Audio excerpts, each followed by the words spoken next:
Bismillahirrahmanirrahim. Assalamualaikum warahmatullahi wabarakatuh.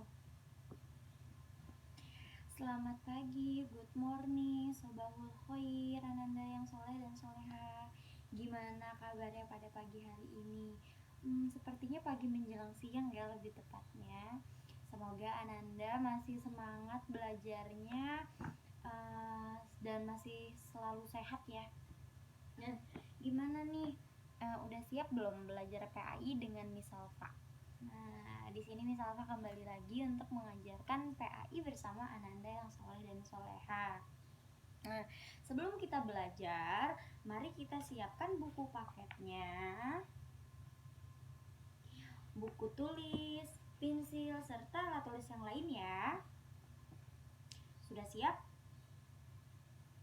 Nah, jika sudah siap, sepertinya ananda yang soleh dan soleha lemes sekali. Mari kita tepuk semangat ya, biar kita sedikit semangat bertambah lagi. Jangan sedikit nih, banyak semangatnya. Ayo kita tepuk semangat ya. Tepuk semangat. Semangat. Nah, ananda yang soleh dan soleha, sudah semangat belum? Kalau sudah semangat, mari kita buka buku paketnya. Tapi sebelum kita memulai pembelajaran kita pada pagi hari ini, alangkah baiknya agar Allah selalu memberkahi setiap ilmu yang kita pelajari, mempermudah apa-apa yang kita pelajari.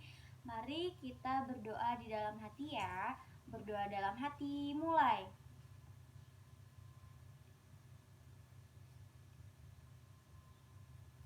Amin. Nah, jika sudah, ambil posisi duduk nyamannya. Siapkan buku paketnya. Kita melanjutkan pelajaran yang belum selesai di minggu kemarin. Kemarin kan kita masih belajar di pelajaran ke-7 tentang perilaku terpuji. Nah, di dalam perilaku terpuji itu kan ada banyak ya sayang, ada perilaku kasih sayang. Nah, di dalam perilaku kasih sayang tersendiri aja ada kasih sayang dengan keluarga, kasih sayang dengan tetangga, kasih sayang dengan teman.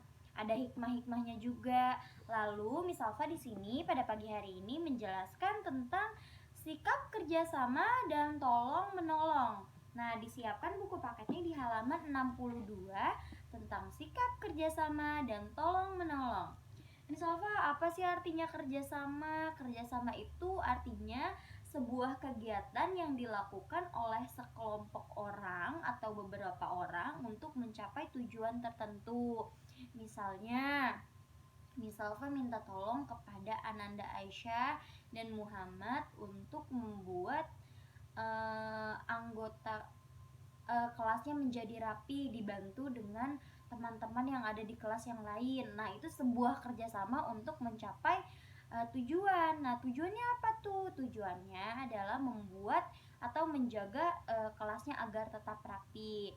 Nah, di dalam kerjasama itu tidak boleh dilakukan atau tidak bisa dikatakan sebagai kerjasama dengan perilaku yang baik, dengan perilaku yang terpuji apabila kerjasama bolos sekolah atau kerjasama untuk menyembunyikan sepatu atau tas teman. Nah, itu tidak boleh dilakukan dan itu sangat-sangat mencontohkan perilaku yang tidak terpuji. Kenapa demikian? Karena kalau misalkan kita bekerja sama untuk mengotori kelas, nanti miss-missnya yang ada di kelas itu sedih. Kenapa kelasnya kotor? Padahal kan sudah dirapihkan. Nanti belajarnya tidak nyaman. Nanti menjadi sarang nyamuk. Nanti malah menjadi penyakit. Lalu di halaman 63 di sana ada mengamati contoh kerjasama. Nah, di sini beberapa gambar ada Ahmad yang sedang membuang sampah di tempat sampah. Nah, contoh di sini merupakan contoh kerjasama untuk menjaga kebersihan lingkungan di sekolah. Nah, kalau misalkan Ananda sedang main atau sedang berjalan di komplek rumah, nah Ananda melihat sampah, lalu Ananda ambil buang sampahnya ke tempat sampah, itu termasuk contoh kerjasama untuk menjaga kebersihan perumahan, seperti itu. Lalu lanjut, menyapu dan menanam tanaman adalah kerjasama halaman sekolah, seperti yang tadi Miss Alfa contohkan. Lalu ada belajar bersama, bekerja sama membuat kerajinan tangan. Miss Alfa, ada nggak hikmah kita jika kita melakukan kerjasama bersama teman-teman? Ada, nandaku yang soleh dan soleha. Nah, hikmahnya, pekerjaannya terasa menjadi lebih ringan, menjadi cepat selesai, dan menjaga melatih sebuah kebersamaan. Itu melatih kesabaran ya. Lanjut di halaman 64 ada tolong menolong.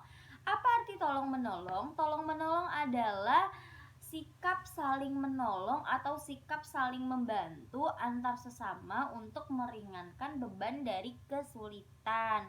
Nah, misalnya seperti ini, menolong teman yang sedang kesulitan. Terus menolong ibu di rumah membawakan piring kotor, membantu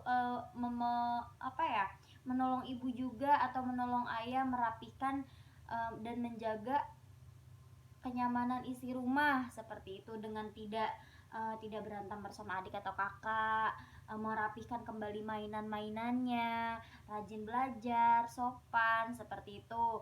Lalu tolong menolong juga tidak boleh dilakukan dalam hal yang tidak baik. Misalnya tolong menolong membantu teman yang ingin bolos sekolah. Nah, itu tidak boleh karena itu bukan perilaku yang terpuji. Lalu berbohong kepada guru atau orang tua. Nah, itu juga tidak boleh ya, Ananda. Misalnya ada Aisyah adiknya Muhammad minta tolong sama Aisyah tolong bilangin bunda ya, abang Muhammad tidak mau ikut ngaji Iqra, bilang aja sakit perutnya, padahal nggak sakit perutnya. Nah, itu tidak boleh dilakukan karena itu sudah melakukan perbuatan yang tidak terpuji, sudah berbohong kepada Allah, lalu berbohong juga kepada ibu. Nah, itu tidak boleh dilakukan ya. Nah, di situ juga ada gambar 64 yang mengamati contoh dari tolong menolong. Ada menolong ibu membawakan barang, memberi bantuan kepada orang-orang yang terkena musibah banjir, membantu teman memperbaiki rantai yang lepas, memberi bantuan makanan kepada teman yang membutuhkan. Misalnya ada nggak hikmahnya kalau kita menolong orang? Tentu saja banyak hikmahnya. Salah satu diantaranya misalnya meringankan beban dengan sesama. Terus ada lagi, terciptanya hubungan yang baik dengan orang lain, terhindar dari sifat membenci dan mempunyai banyak teman. Nah, seperti itu. Jadi jangan malas untuk melakukan kerjasama dan tolong menolong antar sesama teman kita, seperti itu ya, Nanda yang soleh dan soleha. Nah, di pelajaran ketujuh ini kita sudah menghabiskan pelajarannya sampai halaman 65. Nah, Miss Salva di sini menegaskan bahwasanya perilaku kasih sayang itu adalah perilaku yang mengasihi dan menyayangi. Terus kalau misalkan kerjasama adalah sebuah kegiatan yang dilakukan oleh beberapa orang atau kelompok tertentu untuk mencapai tujuan bersama. Tolong menolong itu artinya sikap saling menolong atau sikap saling membantu untuk meringankan beban dari kesulitan. Nah, di sini tugasnya Miss Alfa akan memberi tugas kepada Ananda yang soleh dan soleha untuk mengerjakan latihan soal di halaman 67. Latihan soal nih pelajaran ketujuh ya. Nih yang pilihan ganda di halaman 67 dikerjakan sampai halaman 68 yang 10. Lalu tolong kerjakan juga bagian B yang isilah titik-titik berikut dengan memilih jawaban di samping. Dari nomor 1 sampai 10 juga itu di halaman 68 sampai 69. Nah, untuk pertemuan selanjutnya Miss Alfa minta persiapkan diri Ananda yang soleh-soleha untuk lanjut di pelajaran 8, tapi nanti ketika pertemuan selanjutnya. Jadi tugas pada hari ini mengerjakan pilihan ganda dan esai bagian B di halaman 67 sampai 69 ya, Nanda yang soleh-soleha. Nah, sampai di sini jika ada yang bertanya, Ananda yang soleh-soleha boleh chatting atau telepon Miss Alfa melalui ayah bunda di rumah. Dan minta tolong ayah bunda di rumah untuk memfotokan sebagai tanda bukti ketika Ananda sedang memperhatikan video materi yang Miss Alfa bagikan ya, Nanda yang soleh dan soleha. Sampai di sini Miss Alfa ucapkan terima kasih karena Ananda telah baik memperhatikan video materi yang Miss Alfa bagikan. Tetap jaga kesehatan, tetap semangat, keep hamasah, insyaallah pasti bisa. Nah, wassalamualaikum warahmatullahi wabarakatuh. Sampai bertemu di pelajaran selanjutnya.